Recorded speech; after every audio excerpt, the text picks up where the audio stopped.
Well, hello, my friends. Welcome to another episode of Breakfast with Sergio, special edition Artists in Lockdown. Well, today I don't have artists in lockdown with me. I actually have two amazing collectors, the Bennetts. They are here with me today. We're going to talk about what are art collectors doing during the pandemic.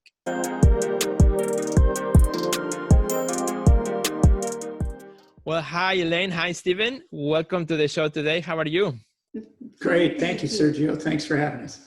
It's always a pleasure to see you in person. And of course, sometimes we run into each other at an art fair or on a show here in Chicago. And right now, because we are all confined to our homes, you were so gracious to join me today for this conversation here as we've been talking to artists from all around the world, see how we all have been affected and how we are also adjusting to the present and to the new future that's coming out of this as well, which we were chatting a bit ago. And we will now share this with our friends here. So first of all, Dr. Elaine, if you can tell us a little bit about, how things going where you are at in the world in terms of the, staying home and. In terms of staying in place? Yes. I think it's going well. We're trying to focus on our spiritual, physical, emotional health. Mm-hmm. And maintain as much as our routine as you can possibly do while you're at home. Mm-hmm. And so we're just like everybody, we're adjusting. You have those moments that are better than others. Fortunately, we like each other. So that kind of helps. So we don't spend all day, every day in the same room. Sure. Yeah, and as we were telling you before, we've very intentionally connected with and stayed connected with family and friends. We've learned how to use Zoom, mm-hmm. and so we're scheduling, like we call them virtual cocktail parties or virtual Wonderful. Coffee clutches. And so you have 40 minutes and you catch up with friends, and it's actually been good for our souls, and it's intellectually stimulating too, because most people we know read, so you share ideas. Well, we did we had a Zoom conference call with Elaine's family, so we had 11 video feeds from 3 different continents, wow. Where all these people are scattered, and it was great. It was a lot of fun. It was great. It was Easter, and we went to physically been together, and so this was very, very special because it wouldn't have happened if it hadn't been for all of us staying in place. Exactly. So it was very special. Yeah, it was good. It was great. Now I have an interesting question that I just thought about, because you are collectors and you have an extensive collection. As you are more time now at home, do you walk around the house and like, maybe we should change that one? The artwork that's on the wall for the I vary it a little bit. This is where you see the difference between Steve and I. Okay. I walk around and I say, oh, I love that painting there. Oh, I love that painting. Oh, look at this. And I notice things I hadn't noticed before. Yeah. He'll walk around and say, let's change this out. True, actually. It is true. So Elaine likes to have everything kind of frozen. And I had her freaked out because I walked through the house and I said, let's move every painting out, and let's change every painting in the house, and we'll replace and the house has about 50 paintings in it. And I said, let's just change them all. Right. She says, no. So we've agreed that we have to have spaces that we curate. So she curates her office and I curate my office and that sort of thing. So we curate spaces in our house. We have common spaces that we both have to agree on, and then we have our individual spots. I love that. That's really cool. So as we are kind of in confinement, one of the things that I love about both of you as a couple is that you do a lot of things together as collectors. You love artists and you love working with artists, following artists. And when this pandemic came about, you did something that was really exciting, really remarkable, which you call it Funds for Friends. Can you tell us a little bit about either Dr. Elaine or Steven, whichever wants to jump on this? Tell us a little bit about how that idea came out and how did it work out? Well, as I mentioned, I think part of what we do is we're paying attention to our spiritual life, and we are filled with gratitude for all the good things that we do have. And so we were talking one morning about, even though how like our whole life has shifted, how there's been so much change, and you worry for your friends and your family and fear, that we're just filled with gratitude. And so we started to think about what we could do, because we're in a situation where we don't need to worry about our rent check or where our food's going to come from. And so out of it came Fun for Friends. We talked to some people who said that, well, we had to look at a couple of things, but one was that $500 would be enough maybe to buy food for a family of four for a month. And that was kind of how we decided on that. And so we talked to the people that help us with public relations, and they're wonderful women who are brilliant. And they came up with the social media through Instagram, that if people liked both of us and shared, then they would go into this drawing. And fortunately, because you always worry about something like this, there are apps that take all those names and they just randomly do it. So we didn't even know. We didn't have it. It was no fuss, no muss. The app picked, but based on the criteria, zoom, there they were. We didn't have it. It wasn't like we went through a list and said, we like this person or we like that person. And I love that you posted, or you did it through social media. So I saw it, when you wrote the names. So. Yeah. And it just truthfully, it's such a little thing, but there are so many people who are struggling, and we're really, on its best day, unless you're David Hockney, I suppose, on its best day, being an artist is a tough job, and it's not a very particularly remunerative job. People don't make a lot of money being artists. And now with the art market essentially halted, I started thinking as we talked, what are some of these people going to do to keep body and soul together? It bothers us. And you realize how little your effort is, but it's better than nothing, I mean, you have to start somewhere, and every little teaspoon of effort helps somebody. And that was our thinking. And we've gotten some lovely messages. Very nice, very nice people. Yeah. Very nice. So, wonderful. Yeah, it was wonderful. So it was a nice opportunity. And I think it's in moments like this when this is happening, I love to hear stories like that, because it inspires us all to do our part, right? We can all share what we have in different ways. There's also this thing that's called the Artist Support Pledge that many artists are being part of. And I interviewed the Matthew, who's the artist in the UK, who came up with the idea that's helping artists. So, we can all find different ways, even artists supporting each other out emotionally too, doing Zoom calls and things of that nature, doing what we can to help each other out. And, thank you for what you have done. Steven, I would love if you can tell us, which it coincides also with this conversation, the Bennett Prize, which is now open for submission. So I'm sure there are going to be a lot of friends who are listening to this video or watching this video, listening to the podcast, and say, what in the world is the Bennett Prize? Can you give us a bit of a story on what that is and how can our friends submit to it? Okay, the answer is the Bennett Prize is a competition for women figurative realist painters.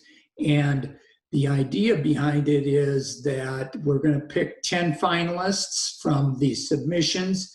They all get to participate. They get a prize and the opportunity to put their work in a group exhibition. And then from those 10, we pick one winner. That winner gets $50,000 paid over 2 years and a solo exhibition of their work at the end of the 2 years. And it was our way of trying to promote and propel the careers of women figurative realist painters. So the call for entries opened on April 16th. Go to thebennettprize.org and that will give you the ground rules. The actual submissions will go through Cafe. Many artists know call for entries. Right. Cafe will be the software. The call for entries will close on October 16th. Judging will occur in the November-December timeframe. We will announce the winners January-ish. We will ask them to submit their work for photography in January, February, and then the show will open at the Muskegon, Michigan Museum of Art in March. And we've cut the entry fee in half.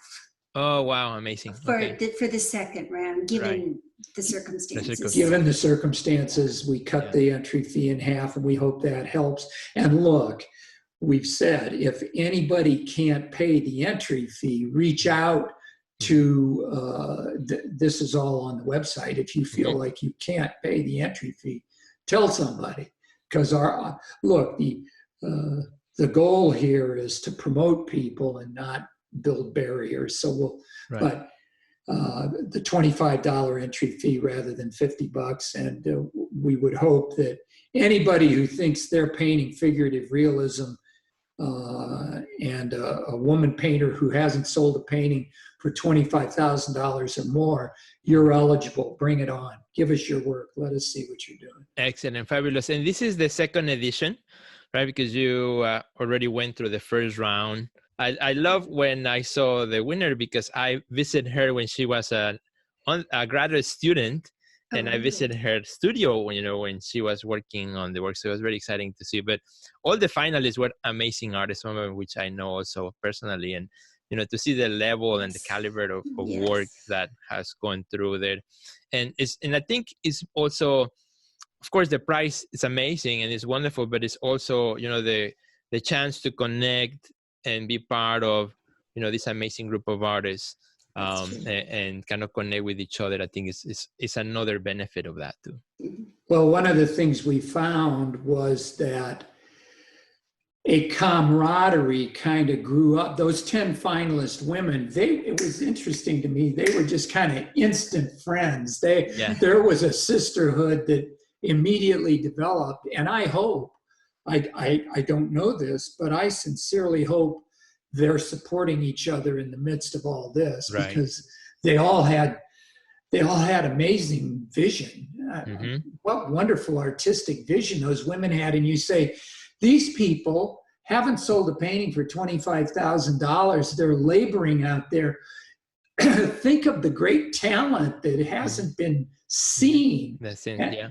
Our goal is to get that talent in front of people who collect and in front of people who determine what gets seen, and let's get it out there. Good, absolutely. Well, thank you so much for sharing that information. Our friends can find it right here under the screen.